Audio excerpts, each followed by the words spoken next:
और दोस्तों, पिछले वीडियो में हमने कूलम्ब्स लॉ को स्टडी किया था। आज उसके आगे चलते हैं। आज के हमारे टॉपिक्स हैं Coulomb's law in vector form, conductor, insulators and dielectrics. Conductor insulator तो आप जानते हैं, लेकिन डाइलेक्ट्रिक्स में बताऊंगा, इसीलिए आगे हम चलेंगे थर्ड टॉपिक्स में जो डाइलेक्ट्रिक कांस्टेंट है। तो आज शुरू करते हैं। लेकिन आज इसे शुरू करने से पहले मैं आपसे फिर से रिक्वेस्ट करूँगा कि मेरे वीडियोज़ को अधिक से अधिक लाइक एंड सब्सक्राइब करें। चलिए शुरू करते हैं। Coulomb's law in vector form.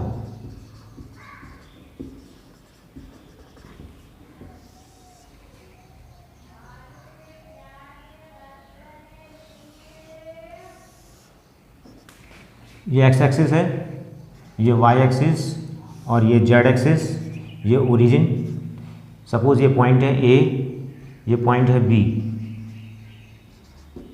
इसको मिला देते हैं। सपोज ए पे चार्ज रखा हुआ है Q1, बी पॉइंट पे कौन सा चार्ज रखा हुआ है Q2, तो इसका पोजीशन वेक्टर बना लेंगे।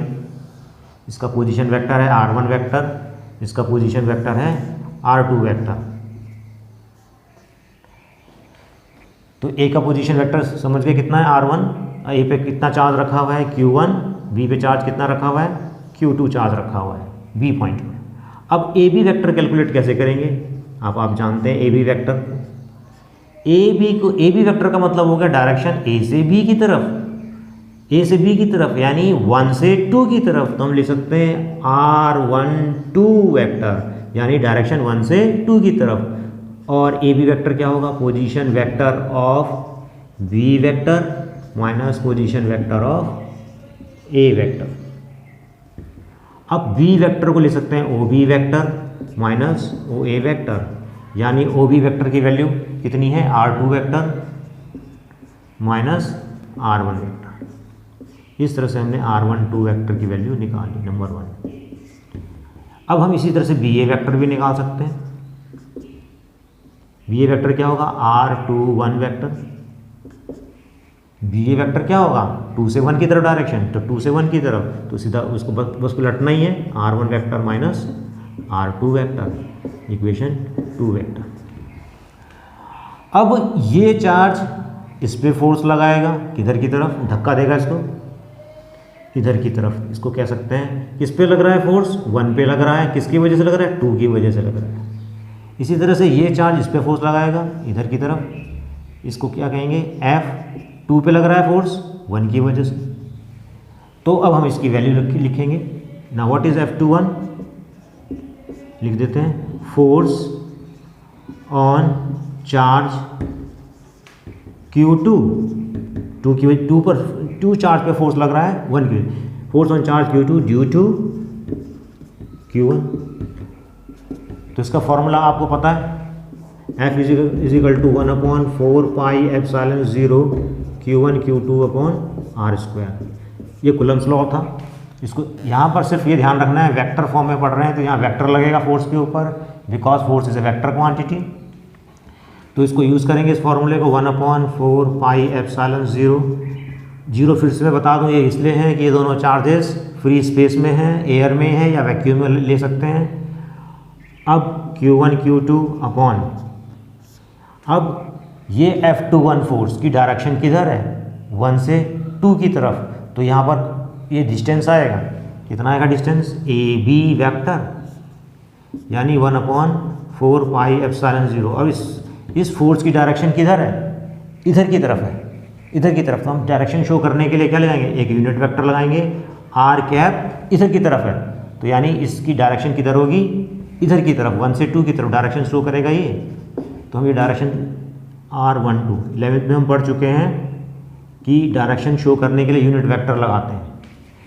तो ये हो जाएगा Q1 Q2 upon A B vector की वैल्यू कितनी है आप देख सकते हैं, यहाँ लिखा हुआ है ए बी वेक्टर यानी R12 वेक्टर, ये R12 वेक्टर है, और R12। अब आपने पढ़ा था यूनिट वेक्टर की डेफिनेशन क्या होती है। अगर R कैपिटल है तो इसको लिखेंगे R unit vector = R vector upon simply R, या मैग्नीट्यूड ऑफ R। और अगर R12 अगर है यहाँ कैप तो ये लिखा जाएगा R12 vector modulus of R12 vector, ऐसे लिख सकते हैं। तो यहाँ पर किस तरह से हो जाएगा देखते हैं। यहाँ पर ए बी स्क्वायर आएगा, क्योंकि यहाँ पे स्क्वायर है तो यहाँ पर भी स्क्वायर आएगा। ये हो जाएगा 1/4 pi epsilon 0 Q1 Q2 upon, जब वेक्टर का स्क्वायर होता है तो हम खाली R12 स्क्वायर ही लिखते हैं। और R12 की वैल्यू कितनी हो जाएगी, R12 वेक्टर अपॉन, इसको सिंपली हम R12 भी ले सकते हैं, एक ही बात है R12। तो ये कितना हो जाएगा 1/4 pi epsilon 0 Q1 Q2 upon R12 ये Q बन जाएगा। ये हो गया F21 की वैल्यू। तो ये इक्वेशन हम इस इक्वेशन को हम 3 कह सकते हैं, इस इक्वेशन को हम 4 कह सकते हैं। इसी तरह से इस फोर्स की वैल्यू कैलकुलेट कर सकते हैं। F12 वेक्टर क्या हो जाएगा, force on charge Q1 due to Q2, यानी 1 पे कितना फोर्स लग रहा है, 2 की वजह से। तो ये हो जाएगा 1/4 पाई एप्सिलॉन 0। ठीक इसी तरह से Q1 Q2 अपॉन, अब ये फोर्स किधर की तरफ है, इधर की तरफ है, यानी B से A की तरफ, यानी 2 से 1 की तरफ। तो हम यहाँ क्या लिख सकते हैं, BA वेक्टर का होल स्क्वायर, और डायरेक्शन इधर की तरफ है तो यूनिट वेक्टर क्या लिख सकते हैं, 2 1, यानी R21 कैप। यानी ये हो जाएगा, दिस इक्वेशन नंबर हम 4th कर सकते हैं इसे, यानी ये बन जाएगा 1/4 पाई एप्सिलॉन 0 Q1 Q2। अब BA वेक्टर को क्या ले सकते हैं, B से A की तरफ है, यहाँ लिखा है R21 वेक्टर, यानी R21 वेक्टर का स्क्वायर, और ये R21। अब जिस तरह से लिखा था इसी तरह से हम R21 कैप को क्या ले सकते हैं, R21 vector upon R21, simply by definition, this is by definition of unit vector, जो 11th में आपने पढ़ा था। तो ये कितना हो जाएगा 1 अपॉन, चलिए इधर ऊपर करते हैं, यहाँ से दिखाई हो सकता है।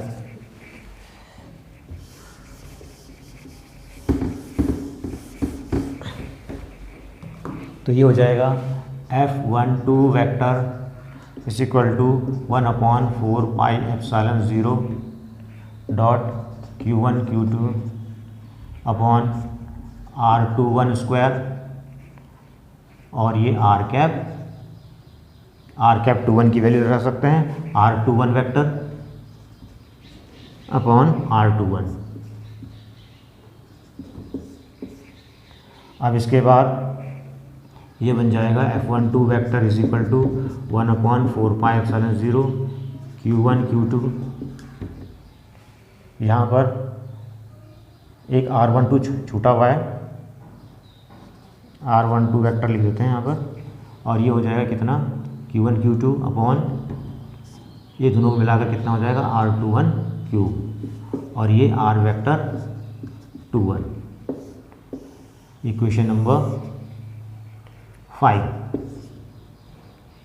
नहीं sorry, this is 4th and this is 5 and this is 6th।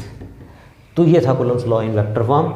अब इक्वेशन अगर हम 4 और 6 को देखें, बाय इक्वेशन 4 एंड 6, एक बात तो क्लियर है यहाँ से कि जो R12 वेक्टर है, जो यहाँ पर आ रहा है हल्का सा, जो ये छूट गया था,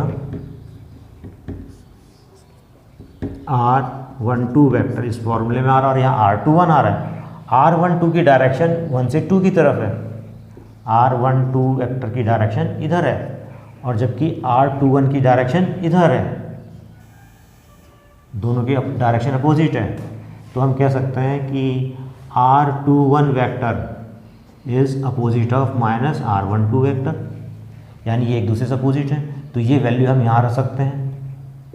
तो इक्वेशन 6 कितना हो जाएगा, equation 6 implies F12 vector is equal to 1/4 pi epsilon 0 dot Q1 Q2 upon R21 cube, और यहाँ आ जाएगा minus R12 vector.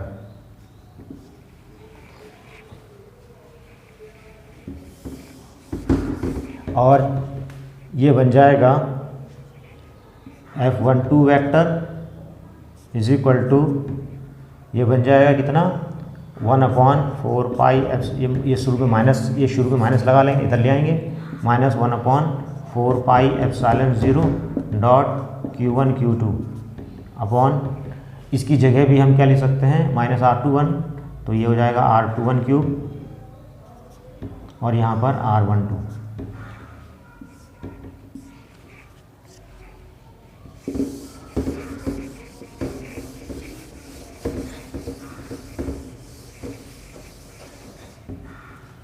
F12 vector is equal to, ये पूरा क्या है F21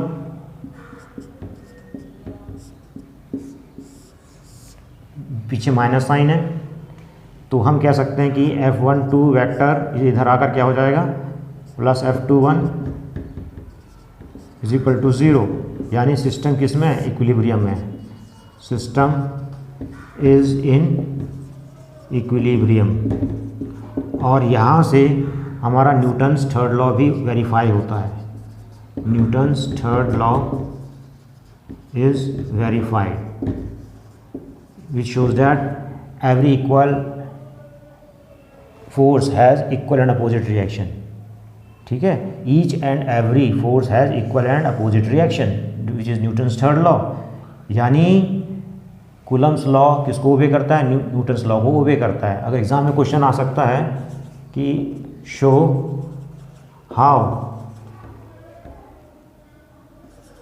how Coulomb's law verifies Newton's law of motion या Newton third law of motion, तो आपको इस तरह से करना होगा। तो ये था Coulomb's law in vector form. अब आगे चलते हैं सेकंड टॉपिक, कूलम्स लॉ के बारे में कुछ इम्पोर्टेंट नोट मैं बता दूं। इम्पोर्टेंट नोट्स जो हैं,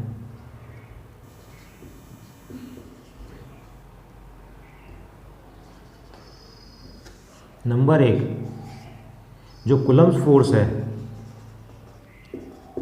कूलम्स फोर्स ये सेंट्रल फोर्स, ये एक सेंट्रल फोर्स है। इसका ये मतलब हुआ जैसे दो चार्जेस हैं प्लस क्यू, दोनों रिपेल करेंगे, ये लाइन जॉइनिंग है, ये लाइन जॉइनिंग, फोर्स इधर लगेगा, इधर फोर्स लगेगा। तो फोर्स हमेशा लाइन जॉइनिंग के अलोंग ही लगता है, ऐसे फोर्स को कहते हैं central force. Central force means force which acts along the line joining, force which acts along line joining of two charges। इसी तरह से ध्यान रखना कि सेंट्रल फोर्स है। दूसरा Coulomb force is analogous to gravitational force. जिस तरह से ग्रेविटेशनल फोर्स है, ठीक उसी तरह से इसकी एनालॉजी है कूलम फोर्स। ग्रेविटेशनल फोर्स का फॉर्मूला हम जानते हैं, F=G(m1m2)/r²। इसी तरह से कूलम फोर्स का फॉर्मूला है F=K(Q1Q2)/r²। ठीक है, दोनों में डिफरेंस यही है कि कूलम फोर्स दोनों तरह का हो सकता है, अट्रैक्शन और रिपल्सन दोनों ही हो सकता है, चाहे अट्रैक्शन होगा या रिपल्सन होगा, डिपेंड करेगा types of charges, kinds of charges. और यहाँ पर ये जो फोर्स है हमेशा ये कैसा होता है, अट्रैक्शन का ही होता है, ये डिफरेंस है।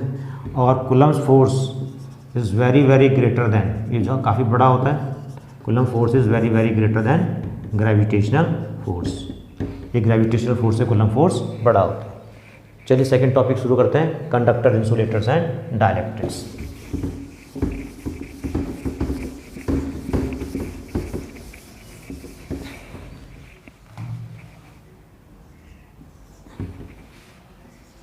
कंडक्टर्स सब जानते हैं, इंसुलेटर्स भी सबको पता है, और तीसरा है डाइलेक्ट्रिक्स। जनरली जो सब्सटेंसेस हैं या मटेरियल हैं, generally substances are classified into two categories. First conductors, insulators. अगर नेचर में अगर हम किसी सब्सटेंसेस को क्लासिफाइड करते हैं तो दो चीज़ों में क्लासिफाई करते हैं, कंडक्टर और इंसुलेटर नेचर में। पर एक तीसरी चीज़ भी होती है सेमीकंडक्टर, जिसका लास्ट हमारा यूनिट होगा, अभी तो नहीं, लास्ट यूनिट इसी बेस सेमीकंडक्टर। अब कंडक्टर्स क्या होते हैं?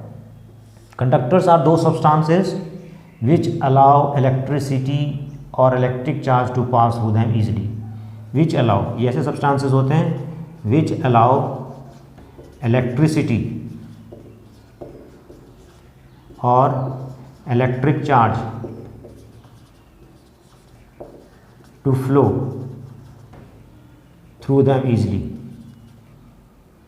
Flow easily through them. जबकि इंसुलेटर्स क्या होते हैं?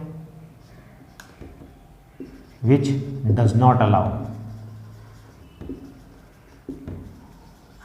does not allow electric charge to flow through them, electric charge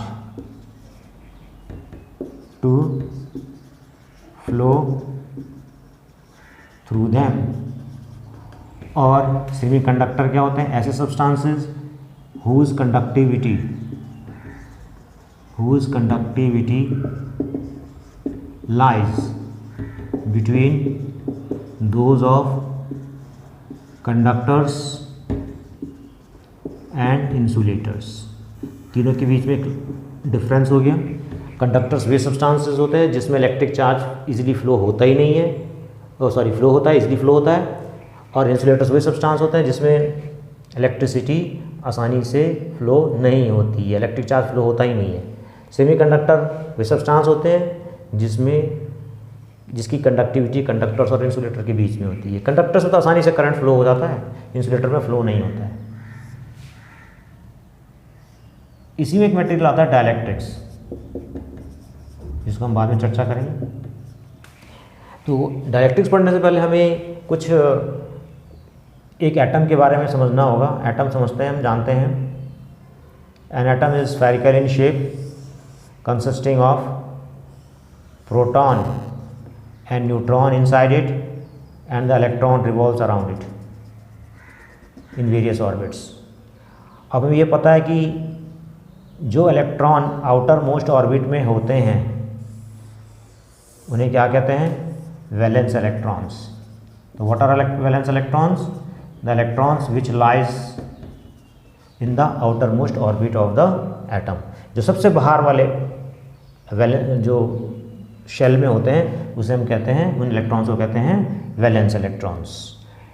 conductors में ये वैलेंस इलेक्ट्रॉन्स आसानी से फ्री हो जाते हैं और फ्री इलेक्ट्रॉन बन जाते हैं, और ये क्रिस्टल लैटिस में मूव करते हैं, जिससे चार्ज फ्लो होना आसानी से स्वाभाविक है।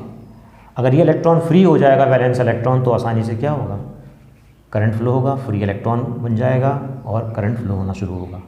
ये कंडक्टर्स में इजीली अवेलेबल होते हैं क्योंकि ये टाइटली बाउंड न्यूक्लियस से नहीं होते, जबकि इंसुलेटर्स में यही वैलेंस इलेक्ट्रॉन बहुत टाइटली बाउंड होते हैं और फ्री इलेक्ट्रॉन्स अवेलेबल नहीं होते हैं, इसीलिए इलेक्ट्रिक चार्ज में फ्लो नहीं होता। जबकि सेमीकंडक्टर्स में भी ये इलेक्ट्रॉन अवेलेबल नहीं होते हैं, फ्री इलेक्ट्रॉन अवेलेबल नहीं होते हैं, लेकिन टेम्परेचर देने पर ही ये फ्री इलेक्ट्रॉन अवेलेबल होते हैं। ये टेम्परेचर पर डिपेंड करता है। तो ये इस तरह से हम क्लासिफिकेशन कर सकते हैं। इसमें डाई इलेक्ट्रिक कैसे मटेरियल्स में ये इंसुलेटर्स ही होते हैं। Dielectrics are insulators, dielectrics are insulators, are insulating material कह सकते हैं, इंसुलेटिंग मटेरियल ही होते हैं। लेकिन इनमें अगर इन डाइलेक्ट्रिक्स में अगर इलेक्ट्रिक फील्ड लगा देते हैं, डाइलेक्ट्रिक्स हैं, ये क्या है? डाइलेक्ट्रिक्स। अगर हम यहाँ इलेक्ट्रिक फील्ड लगा देते हैं, सपोज ये प्लस, ये पॉजिटिव, ये नेगेटिव, अब ये इलेक्ट्रिक फील्ड लगा देते हैं, तो इस पर चार्ज आना शुरू हो जाता है, ये चार्ज आना शुरू हो जाएगा इसके ऊपर, यानी इलेक्ट्रिकल इफेक्ट आने लग गया, लेकिन ये चलेगा नहीं, ये चार्ज चलेंगे नहीं। यानी डाइलेक्ट्रिक्स ऐसे इंसुलेटिंग मटेरियल्स है which show electric effect which transmits electric effect without conducting, बिना कंडक्ट करे हुए ये इलेक्ट्रिक इफेक्ट को शो करते हैं। तो dielectrics are insulating material, insulator ही हैं, लेकिन ये क्या शो करते हैं, इलेक्ट्रिक इफेक्ट शो करते हैं विदाउट कंडक्टिंग, यानी जब इलेक्ट्रिक फील्ड में लगाते हैं तो इलेक्ट्रिक इफेक्ट ये शो करते हैं। ऐसे मटेरियल इंसुलेटर्स होते हैं। इसमें हम एग्जांपल्स भी दे देते हैं। कंडक्टर्स के एग्जांपल्स आपको पता है, silver is the best conductor, all metals are conductors, और सिल्वर के अलावा copper, these are good conductors of electricity. Our human body is a good conductor, earth is also a good conductor. Insulators में examples आ जाएंगे आपके glass, mica, rubber, plastic etcetera. और semiconductor में natural semiconductor हैं silicon and germanium.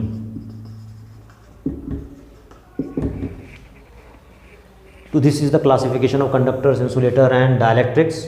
अब चलते हैं हम, नेक्स्ट इज डाइलेक्ट्रिक कांस्टेंट।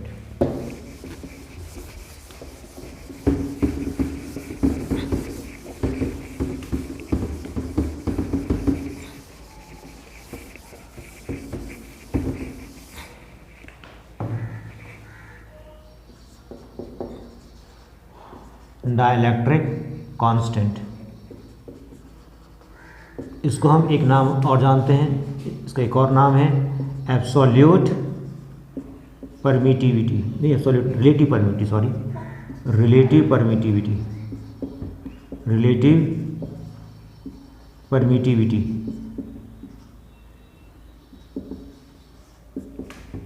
इसका सिंबल होगा, ध्यान रखना है आपने, कैपिटल के, स्मॉल के तो इलेक्ट्रोस्टैटिक फोर्स कांस्टेंट था, कैपिटल के, कैपिटल लेटर्स में, या एक और कह सकते हैं परमिटिविटी का सिंबल आपको पता था एप्सिलॉन, और ये आर लगा देंगे तो ये हो जाएगा रिलेटिव परमिटिविटी। होता क्या है देखते हैं। सपोज एक ये मीडियम है, ये कौन सा मीडियम है, फ्री स्पेस। अब आप फ्री स्पेस में समझ गए क्या क्या हो सकता है, चाहे तो इसके अंदर एयर होगा, या एयर नहीं होगा तो वैक्यूम होगा। इसमें एयर या वैक्यूम है इसके अंदर, और इसी में दो चार्जेस आपने रखे हुए हैं। सपोज ये चार्ज कितना है Q1 और ये चार्ज कितना है Q2, इनके बीच का डिस्टेंस कितना होता है आपको पता है R। अब इन दोनों के बीच में फोर्स लगेगा according to Coulomb's law. Force कितना होता है 1/4 pi epsilon 0 Q1 Q2 upon R², equation number 1 ये जानते हैं। यानी ये जो फोर्स लग रहा है दो चार्जेस के बीच में है, जब चार्जेस किस में रखे हुए हैं, फ्री स्पेस में, जीरो बता रहा है। तो आप यहाँ जीरो भी रख सकते हैं अपनी सुविधा के लिए, जिससे हमें पता चल जाए कि ये फोर्स तब है जब दोनों चार्जेस वैक्यूम या फ्री स्पेस में रखे हैं। मैं यहाँ लिख भी देता हूँ, इन वैक्यूम और एयर। अब यही चार्जेस का मीडियम में बदल देता हूँ। अब ये मीडियम कुछ और हो सकता है, मीडियम में भी माइका हो सकता है, केरोसिन हो सकता है, कुछ भी हो सकता है उस केस, लेकिन चार्जेस वही हैं, यही वाले चार्जेस हैं, और डिस्टेंस भी वही है इनके बीच का R। अब फोर्स क्या वही लगेगा, नहीं, अब फोर्स क्या हो जाएगा, अब मीडियम आ गया तो मीडियम के लिए हम सिंबल दे देंगे फोर्स मीडियम में। अब फॉर्मूला तो वही रहेगा 1/4 पाई, यहाँ जीरो हटा देना है, एप्सिलॉन छोड़ देना है, Q1 Q2 upon R², equation 2। ये इन सम अदर मीडियम, ये फोर्स किस में है, अदर मीडियम में। यानी ये फोर्स था जब चार्जेस फ्री स्पेस में रखे हैं, ये फोर्स है जब मीडियम में रखें। दोनों को डिवाइड कर देते हैं, डिवाइडिंग, यानी F0 डिवाइडेड बाय FM, यानी 1 को डिवाइड किया, 2 से डिवाइड किया, तो F0 की वैल्यू आ जाएगी यहाँ कितनी, 1/4 pi epsilon 0 dot Q1 Q2 upon R square, और यहाँ पर FM की वैल्यू लिख देंगे 1/4 pi epsilon Q1 Q2 upon R square. अब यहाँ से जो कटने वाली चीज़ होगी काट देंगे, ये कट जाएगा, ये कट जाएगा, ये कट जाएगा, 4 पाई से 4 पाई कट गया, क्या बचा हमारे पास 1/ε0, और नीचे कितना बचा 1/ε, यही बचा। इसको ये क्या बन जाएगा, तो आप देख सकते हैं F0/FM, ये ऊपर चले जाएगा और ये रेसिप्रोकल होकर बन जाएगा ε/ε0, और इसी रेशियो को हम क्या कहते हैं, के डाइलेक्ट्रिक कांस्टेंट, इसी को क्या कहते हैं, डाइलेक्ट्रिक कांस्टेंट, यानी के या epsilon R, relative permittivity of the medium. Now इसको डिफाइन कैसे करेंगे, हम यहाँ से डिफाइन कर सकते हैं। तो relative permittivity of the medium is defined as the ratio, it is a ratio, pure ratio of the absolute permittivity of the medium to the absolute permittivity of free space. Thus,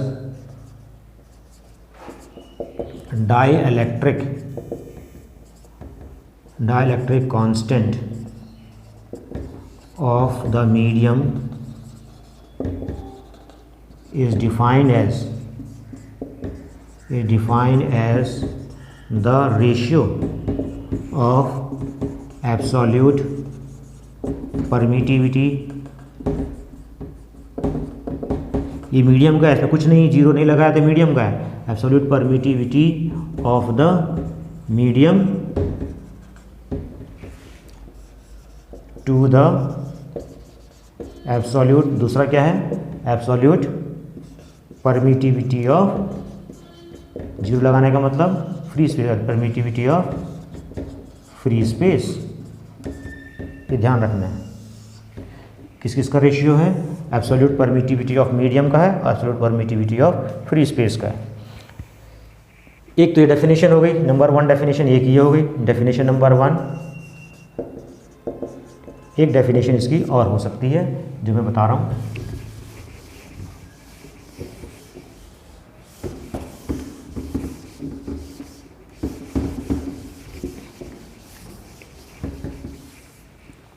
तो हमारे पास जो K का formula है वो आया है F0/FM, तो second definition यहाँ से बन जाएगी।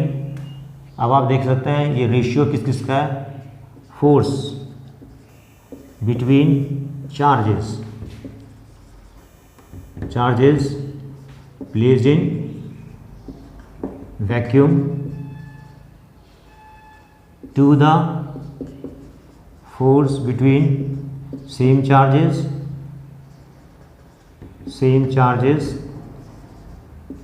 placed in other medium। तो डाइलेक्ट्रिक कांस्टेंट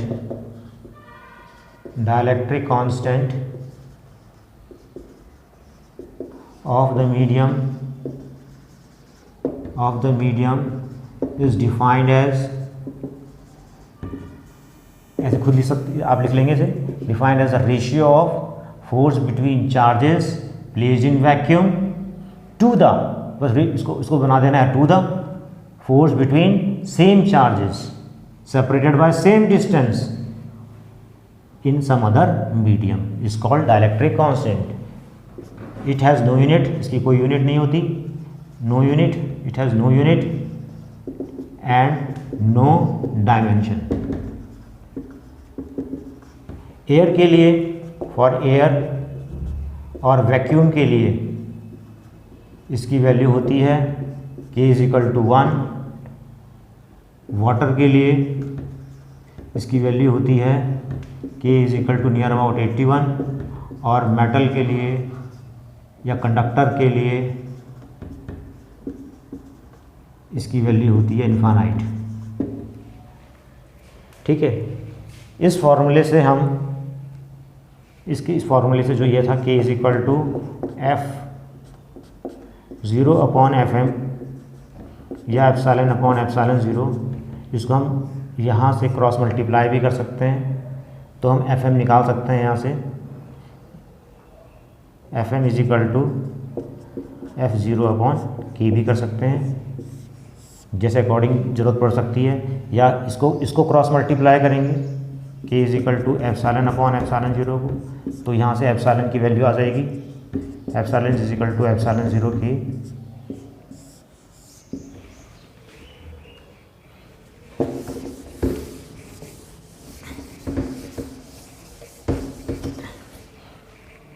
जैसे ये दो चार्जेस हैं Q1 Q2, दोनों के बीच का डिस्टेंस R है, और ये मीडियम है, कोई मीडियम है, medium other than free space नहीं है, इसको छोड़कर कोई दूसरा मीडियम है, तो फोर्स का फॉर्मूला आपको पता है F is equal to 1/4πε। Other medium में जीरो नहीं लगाते हैं, Q1 Q2/R²।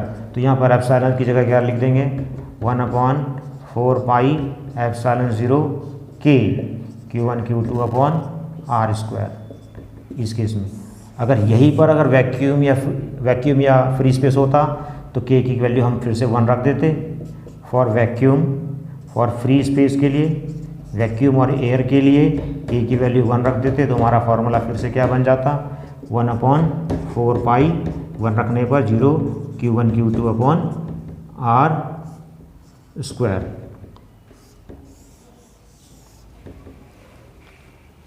अब एक एग्जांपल मैं बताता हूँ, सोडियम क्लोराइड।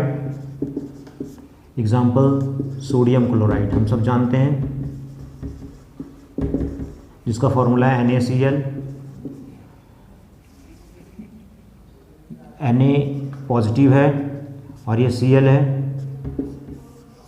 जब ये एयर में रखा रहता है, नमक जब हमारे टेबल पे रखा हुआ है, एयर में रखा हुआ है, तो इसके बीच में फोर्स कितना होता है आप सब जानते हैं, F। सपोज कितना है फोर्स F। लेकिन अगर यही नमक को पानी में डाल दिया जाए तो क्या होगा। अब नमक को हमने पानी में डाल दिया, किस में डाल दिया, पानी में डाल दिया, तो सब ये क्या होंगे, आयन घुल जाएंगे, अलग अलग हो जाते हैं, नमक घुल जाता है, यानी बॉन्ड टूट जाता है। तो अब फोर्स कितना होगा। अब वाटर के लिए K की वैल्यू कितनी थी, मैंने लिखा था यहाँ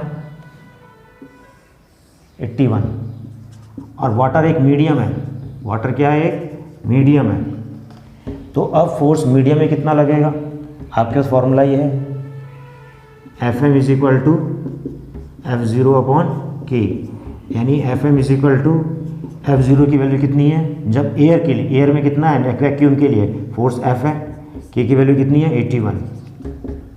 तो आप देख सकते हैं कि जो अब इनके बीच में जो फोर्स होगा 1/81 टाइम्स लेस होगा, less 81 times 1/81 times less force होगा। यानी whenever the sodium chloride is dissolved in water, the force between their ions is reduces to 1/81 times less than the force between the same ions when they were placed in some air or vacuum. So our topics are covered today. Coulomb's law in vector form. Today we have studied Coulomb's law in vector form, conductor, insulators and dielectrics, and dielectric constant. Please revise it, and again I expect from you all that you must like my videos and subscribe as much as you can. Thank you very much.